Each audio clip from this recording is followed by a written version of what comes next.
The rain didn't fall gently that night. It came down hard, unforgiving, striking the pavement with a violence that mirrored the ache inside Maya's chest. She stood beneath a flickering streetlight, coat soaked through, fingers numb as they clenched her phone. The screen glowed too bright against the dark street. The words painfully clear. "We should stop pretending this is working. I'm sorry." Her throat tightened. 3 years. 3 years of loving him quietly, of shrinking herself to fit his ambitions, of believing patience was the same thing as devotion. Sorry. She reread the message until the letters blurred. The word felt like an insult, like something tossed at her feet, so he could walk away without guilt. Cars rushed past, tires hissing against wet asphalt. The city kept moving, indifferent to the moment her life fractured. She had no apartment to return to tonight. No one waiting for her. Maya exhaled slowly, steadying herself. She refused to cry on the street. She always did. Tears were private, controlled. Across the road, amber light spilled from a narrow bar, its windows fogged with warmth and breath and life. Jazz hummed faintly through the glass. She crossed the street without thinking. The moment she stepped inside, heat wrapped around her skin. The scent of citrus, alcohol, and polished wood replaced rain and exhaust. Conversations overlapped. Laughter rose and fell. Normal people. Normal nights. She slid onto an empty bar stool and ordered whiskey. The bartender raised an eyebrow but said nothing. The first sip burned. The second grounded her. She sat there for nearly an hour, nursing the glass, watching strangers exist effortlessly. Couples leaned close. Friends argued and laughed. No one looked broken. Her hand stopped shaking. That was when the stool beside her shifted. "You look like someone who just lost something important." The voice was calm, low, not intrusive, but impossible to ignore. Maya turned, prepared to brush him off. She stopped short. He was striking in a way that didn't ask for attention. Dark hair neatly styled. A tailored coat that fit him like authority. His posture was relaxed, but his eyes, those were sharp, assessing, intelligent. A faint scar cut through one eyebrow, old and deliberate. "I'm fine," she said automatically. He studied her for a moment longer than polite. "That's rarely true," he replied. Something inside her loosened. She huffed a quiet laugh, turning back to her drink. "Is that your line?" "No," he said.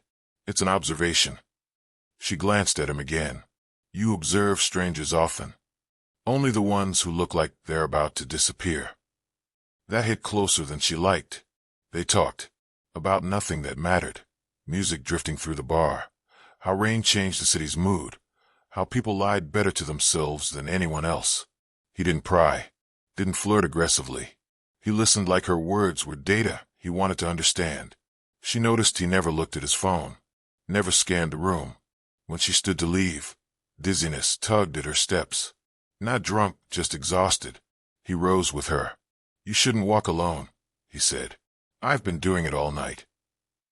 "And yet," he replied gently, "you're still shaking." Outside, the rain had softened into mist. The city lights blurred into watercolor smears. She hesitated. Then she nodded. His apartment overlooked the river, floor-to-ceiling windows framing the dark water below. Everything inside was immaculate. Minimal. Controlled. No photos. No personal clutter. Power lived here, but loneliness lingered too. When he kissed her, it wasn't rushed. It was careful, restrained, like he was offering her a choice. She chose him. Later, lying beside him, listening to rain trace the glass, Maya felt something unfamiliar. Safe. Sunlight woke her. For a moment, she forgot where she was. Then she turned her head and found him watching her, propped on one elbow. "You stayed," he said. It wasn't a question. "I didn't think leaving would help," she replied. She sat up, pulling the sheet around herself. "What's your name?" He paused, then answered. "Kang Junesio."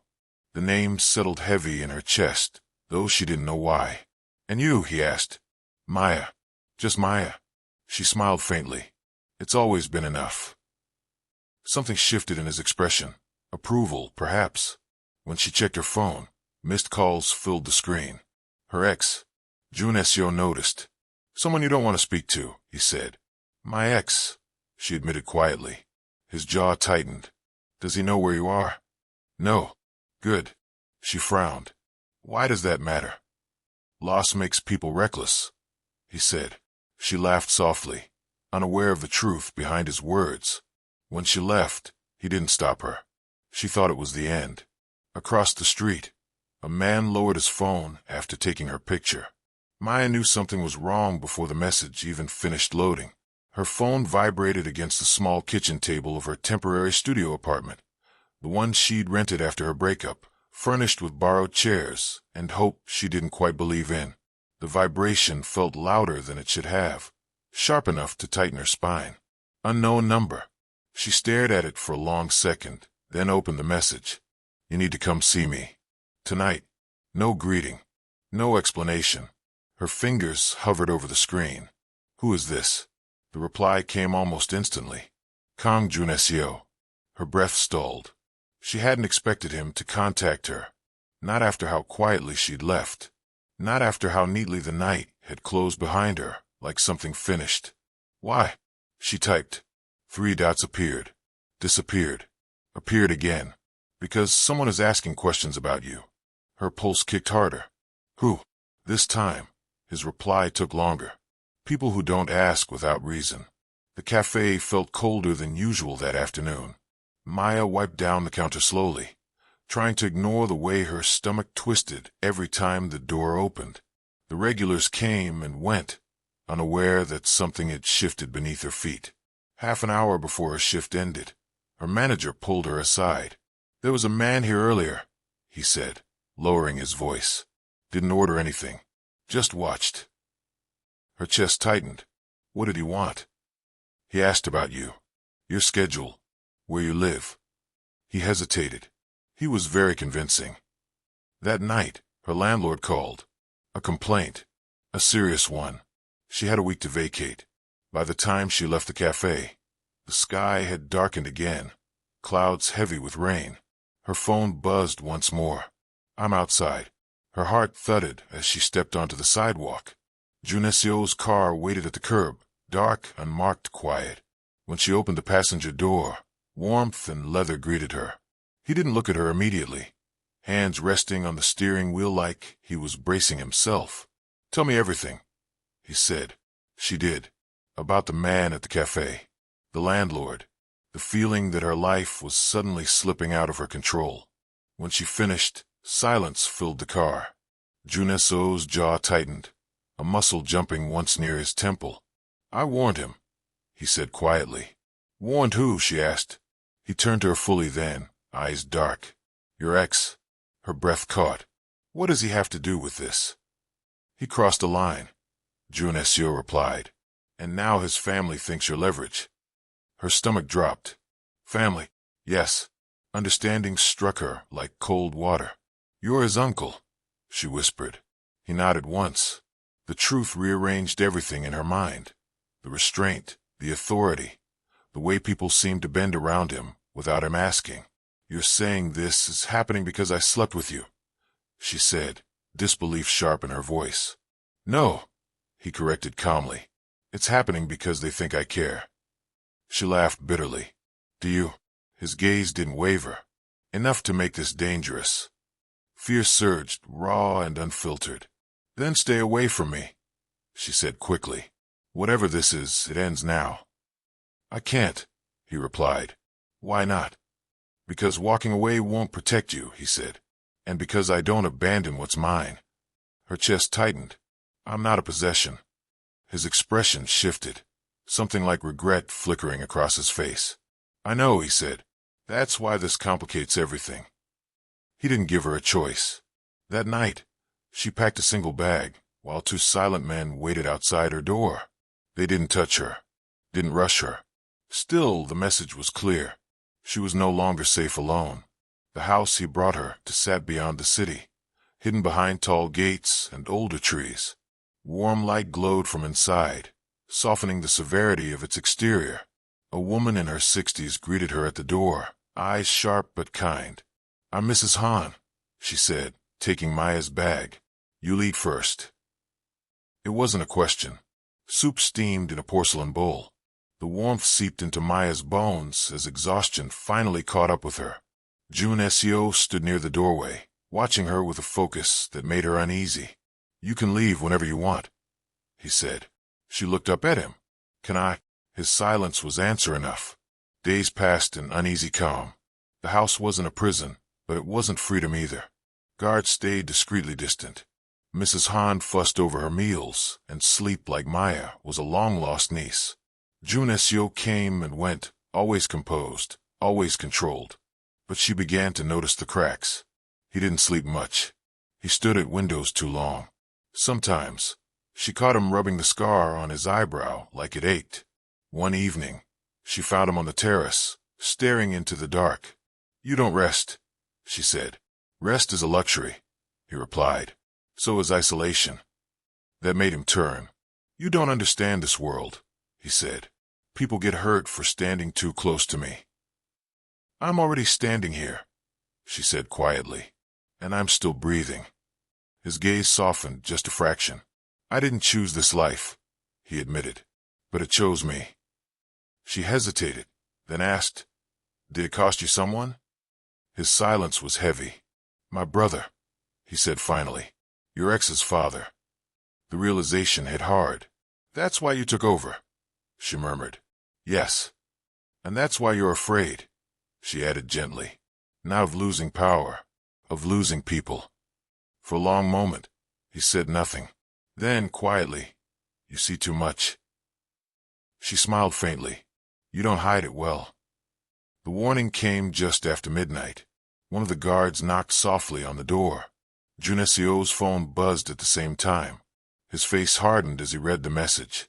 "They've found the perimeter," he said. Maya's heart pounded. "What does that mean?" "It means," he replied calmly, "they won't stop until they think you're no longer useful." Fear coiled in her chest, but beneath it, something else took root. Resolve. "I won't hide," she said. Jun Seo looked at her sharply. "You will." "No," she said, meeting his gaze. "I won't be the reason people bleed for me in silence." For the first time, his composure cracked. "You don't get to decide how this ends," he snapped. "Then stop deciding alone." She shot back.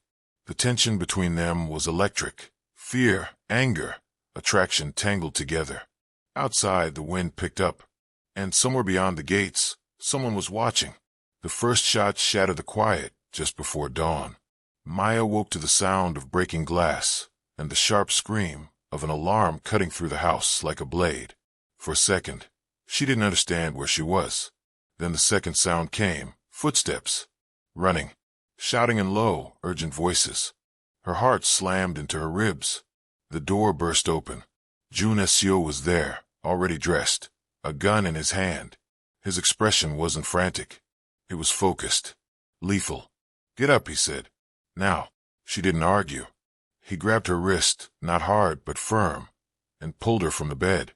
The hallway lights flickered as another explosion echoed from somewhere outside. The house no longer felt safe. It felt like a target. "Where are we going?" she asked, breathless as they ran. "Down," he replied, and then nowhere. They descended a narrow staircase, hidden behind a panel in the wall. The air grew cooler, heavier. When they reached the bottom, Jun Seo pushed her gently into a small reinforced room. "Stay here," he ordered. "No," she said immediately. He turned, eyes blazing. "This isn't a debate." "I won't hide while you fight for me," she said, voice shaking but firm. Something dangerous flashed across his face, not anger. Fear. "Listen to me," he said, stepping closer. "If anything happens to you, then let me decide what happens to me," she interrupted.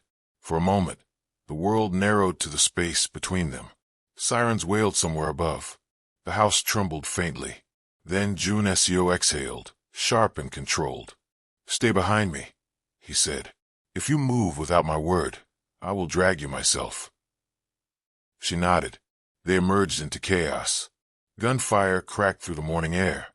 Guards shouted commands. Somewhere something burned. Junessio moved like a force of nature, precise, efficient, terrifying. He shielded her with his body, without hesitation. Every step calculated. She had never seen violence like this. Not on screens. Not imagined. This was real. This was his world. And he was bleeding for her. When it was over, the silence felt unreal. Bodies lay still beyond the gates. The air smelled like smoke and metal. Maya's hand shook as she stared at the blood, soaking through Junessio's sleeve. "You're hurt," she said. "It's nothing. You're bleeding." He looked down, surprised, like he hadn't noticed. "Sit," she ordered, before she could think better of it. He hesitated, then sat. Her hands trembled as she pressed cloth to the wound. He flinched once, then went still. "You didn't have to do that," she whispered. "Yes," he replied. "I did." She looked up at him. "Why?" His gaze held hers, unguarded for the first time. "Because I chose you," he said. The words settled deep in her chest, heavy with consequence. They didn't sleep after that. The house buzzed with quiet activity, repairs, whispered reports, guards rotating shifts. Maya sat beside Junesio in the living room as dawn broke fully, pale light spilling across the floor. "You should leave," she said finally. He turned to her slowly. "Is that what you want?" She opened her mouth, then closed it again. "I don't know," she admitted, "but I won't stay just because I'm afraid." "Good," he said. "Fear makes prisoners." "And obsession?" she asked softly. "What does that make?" Something dark and honest flickered in his eyes. "A liability," he said, "and a truth." She absorbed that in silence. Days followed, tense but quieter. Junesio tightened security. He moved meetings, changed routes. The threat wasn't gone, but it had retreated. Maya began to see more of him in those days. Not the boss, not the protector, the man. He cooked late at night when he couldn't sleep. Simple food, careful movements. She watched him from the doorway once, surprised. "You cook?" she asked. "I learned out of necessity," he replied. "Hunger doesn't care about power." She smiled. "Neither does loneliness." He paused, then nodded once. They talked more. About her childhood, her mother, the way she'd learned to be self-sufficient too early. He listened like he always did, intently, memorizing. She learned about his brother, about inheriting an empire soaked in blood, about making decisions that haunted him long after the consequences faded for everyone else. "I don't get to want things," he said one night. "I get to manage damage." "And me?" she asked. He looked at her for a long moment. "You are not damage," he said. "You're risk." She laughed softly. "That's not comforting." "It's honest." The threat returned in a different form. A note appeared on the gate one morning. No signature. No demands. Just a message. "You can't protect her forever." Maya found Junesio standing in the courtyard, staring at it. "They won't stop," she said quietly. "No," he agreed. "They won't." "Then stop hiding me." He turned sharply. "Absolutely not." "I won't live like a ghost," she said. "If I stay, it's because I choose to, not because you cage me." His control slipped then. "You don't understand what they'll do," he said, voice low. "They will use you, hurt you, break you, just to see me bleed." She stepped closer. "And you don't understand that I won't let you carry this alone." Silence stretched between them, taut and fragile. Finally he said, "You're changing the rules." She met his gaze. "You let me." The attack came again, this time inside the city. They were returning from a meeting when the car was forced to a stop. Chaos erupted. Junesio reacted instantly, pushing her down as bullets shattered the windows. "Stay low," he ordered. She didn't scream, didn't freeze. She followed instructions, trusted him. When it ended, the street was empty. Sirens approached in the distance. Junesio's hands shook as he checked her for injuries. "I'm fine," she said. He pulled her into him then, gripped fierce, desperate. "Don't ever scare me like that," he whispered into her hair. She froze. Then she wrapped her arms around him. They stayed like that longer than necessary, the world narrowing to shared breath and racing hearts. That was the moment Maya understood. This wasn't just protection. This was attachment. Dangerous. Unavoidable. That night, she stood on the terrace again, staring at the city lights. June Seo joined her quietly. "If I stay," she said, "it's because I want this. All of it. Not because you're afraid to let go." He leaned against the railing beside her. "I don't know how to want something without destroying it," he admitted. "Then learn," she said softly. "With me." He turned to her, conflict warring across his face. "You are my weakness," he said. She smiled faintly.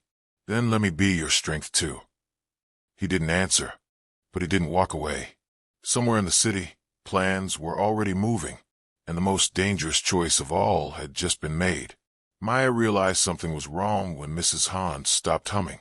It was such a small detail that it almost slipped past her, but the older woman had always hummed while she worked, a soft, tuneless sound that filled the house with life. That morning, the kitchen was silent except for the simmer of broth on the stove. Mrs. Han's hands moved steadily, but her eyes flicked to the windows more often than usual. "Is something happening today?" Maya asked quietly. Mrs. Han didn't look at her right away. "In houses like this," she said carefully, "something is always happening." That wasn't an answer. By noon, June Seo still hadn't returned. His absence pressed on the house like humidity before a storm. Guards rotated more frequently. Phones rang and were silenced just as quickly. Maya paced the living room, unease growing sharper with every passing minute. She was tired of waiting. When June Seo finally walked in, his expression was closed off, calm, composed, distant in a way she recognized now as dangerous. "You should stay inside today," he said. She crossed her arms. "Why?" "Because I said so." Her jaw tightened. "That's not an answer." He met her gaze, something dark flickering beneath the surface. "There's movement. Internal." The word chilled her. "Your family," she said. "Yes. And you didn't think to tell me?" "I didn't want you involved." She let out a short laugh. "You crossed that line days ago." He didn't argue. Instead, he said, "Someone close to me has been feeding information to the wrong people." Her stomach dropped. "Who?" "I don't know yet," he replied, "but I will." The way he said it made her shiver, not with fear, but with the understanding of what that discovery would cost someone. "I won't be locked away," she said. "Not today." His eyes sharpened. "This isn't the time for principles." "It's exactly the time," she shot back. "Because if I'm staying, I'm not doing it blind." Silence stretched between them, heavy and volatile. Finally, he exhaled. "You're not as easy to protect as you think." "I'm not asking you to protect me," she said. "I'm asking you to trust me." That stopped him. Trust was not a currency he spent lightly. The first betrayal revealed itself by accident. Maya was in the study later that afternoon, searching for a book to distract herself, when she noticed the desk drawer wasn't fully closed. She wouldn't normally have touched it, but something felt off. Inside, beneath neatly stacked documents, was a second phone. It vibrated in her hand. Unknown number. She stared at the screen as a message appeared. "She's still there." Her blood turned cold. Another message followed. "He won't suspect you." Maya's heart hammered as understanding snapped into place. The betrayal wasn't from outside. It was inside the house. She didn't have time to think. Footsteps approached. She slipped the phone back into the drawer just as June Seo entered the room. Their eyes met. Something in her expression must have changed, because it did. "What did you find?" he asked quietly. Her pulse roared in her ears. "How many people have unrestricted access to this room?" His gaze hardened. "Very few. One of them is selling me out," she said. "Right now." The room went deadly still. "Are you sure?" he asked. She nodded. "I saw the messages." He didn't ask who. He already knew what that meant. "Stay here," he said. "No," she replied immediately. He looked at her sharply. "This is not your decision alone," she finished. "Not anymore." For a moment, she thought he would argue. Instead, he said something unexpected. "Then stay close to me." The confrontation was swift. It happened in the courtyard, under the open sky, where there was nowhere to hide. Jun Seo called his inner circle together, his presence commanding silence without effort. Maya stood beside him, not behind. The traitor, a man she recognized vaguely, polite and unremarkable, broke under the weight of Jun Seo's gaze. It wasn't supposed to get this far, the man said, voice trembling. They just wanted leverage. Jun Seo didn't raise his voice. You used her. She's not part of this world, the man pleaded. She shouldn't be here. That was your first mistake, Jun Seo replied, deciding what belongs to me. Maya felt the weight of his words settle around her, not ownership, but declaration. The man was taken away. She didn't ask what would happen to him. She already knew. That night, the house felt heavier.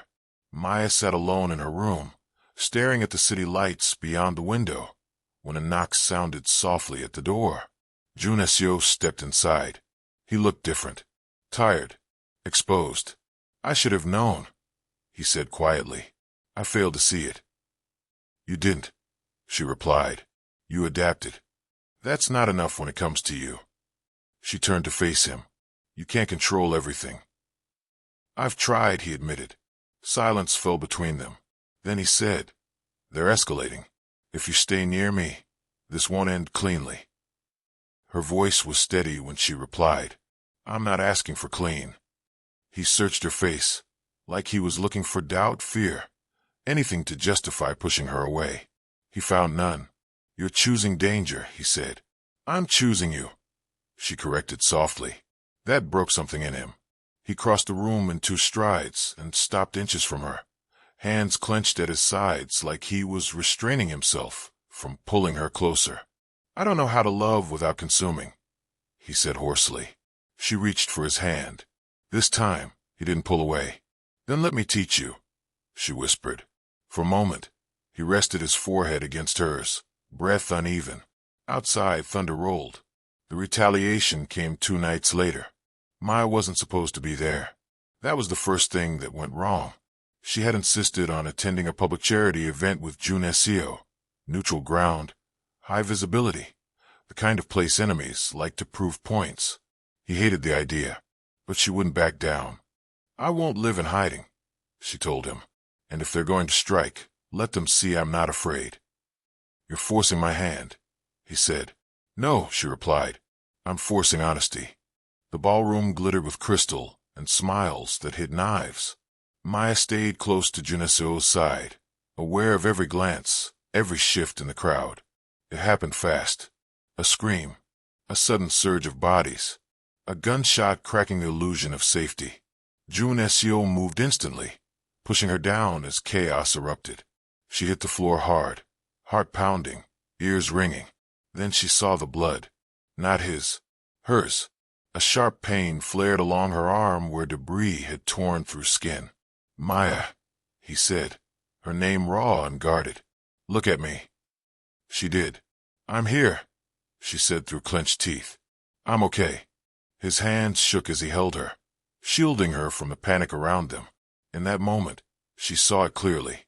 This was an obsession born of control. It was terror, of losing the one thing he hadn't planned for.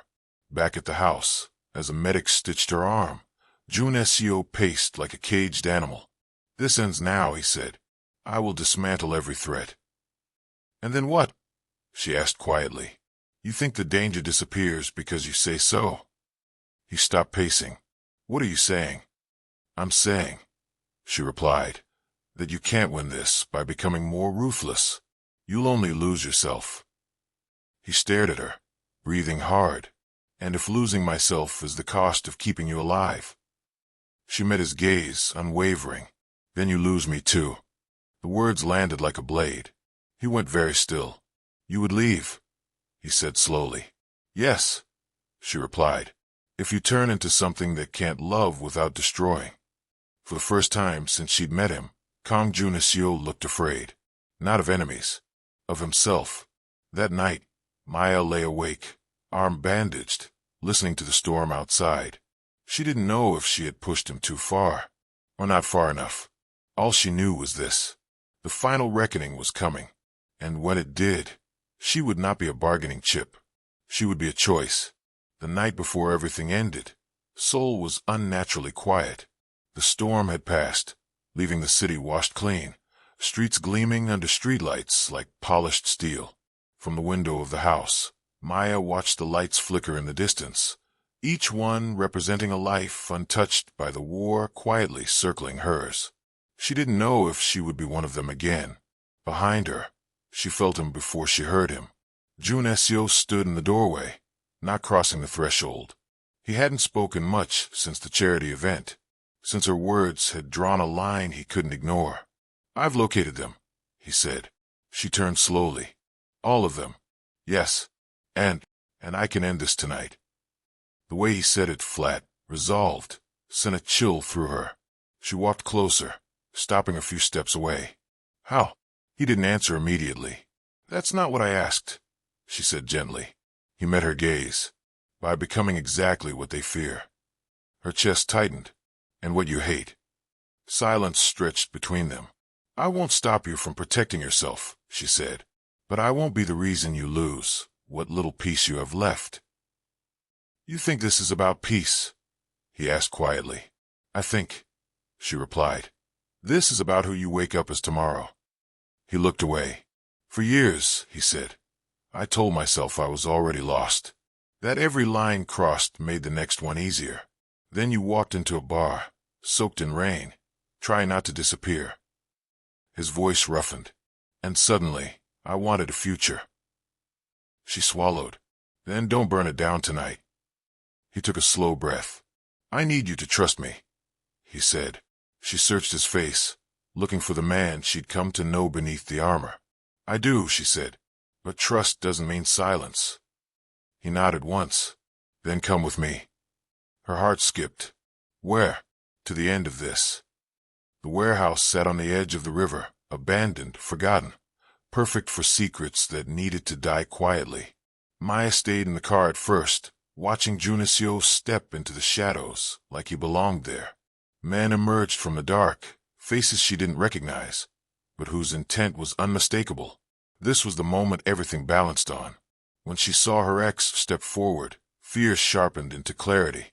So this was what betrayal looked like when it ran out of places to hide. She got out of the car. Jun Seo turned sharply. "I told you to stay back." "I won't be used," she replied calmly. "Not by them. Not by you." Her ex laughed nervously. "You always were dramatic." She didn't look at him. She looked at Jun Seo. "This ends with truth," she said, "or it doesn't end at all." The tension snapped. Voices rose. Accusations spilled out. The plan unraveled under its own desperation. Maya listened, absorbing everything. Who sold what? Who promised power they couldn't deliver? Then she spoke. "You thought I was leverage," she said, voice steady in the cold air. "But I was never yours to bargain with." Her ex scoffed. "You think you matter here?" "Yes," she replied simply. "Because he chose me, and you couldn't stand that." The words landed harder than any threat. Jun Seo stepped forward, his presence silencing the chaos without effort. "This ends now," he said. One of the men reached for a weapon. Maya didn't scream. She moved. She shoved Jun Seo out of the line of fire just as the shot rang out. Pain exploded through her shoulder, white-hot and blinding. She hit the ground. Everything slowed. Jun Seo's roar tore through the warehouse like thunder. The rest happened fast, too fast for memory to keep up.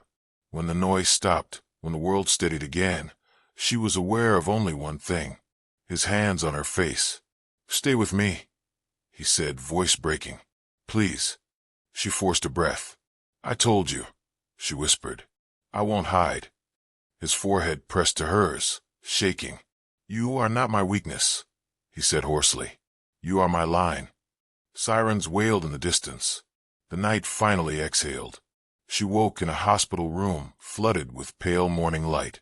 For a terrifying second, she was alone. Then Jun Seo stood from the chair beside her bed, eyes bloodshot, posture rigid like he hadn't moved in hours. "You're awake," he said. She smiled weakly. "You look terrible." He let out a breath that sounded like relief breaking apart. You scared me. Good, she murmured. Now we're even. He took her hand carefully, like she might disappear if he held too tightly. I didn't kill them, he said quietly. She searched his face. What did you do? I let the truth do its work, he replied. Authorities, evidence, confessions. A pause. It cost me influence. And I slept for the first time in years. Her chest warmed. I meant what I said, he continued. If I had to become something that would cost me you, I wouldn't survive that. Tears burned behind her eyes. You didn't lose yourself, she said. You chose. He squeezed her hand. I chose you. The city moved on, as cities always do. Weeks later, Maya stood in a small space by the river, sunlight spilling across bare wooden floors. The scent of fresh paint and coffee beans filled the air.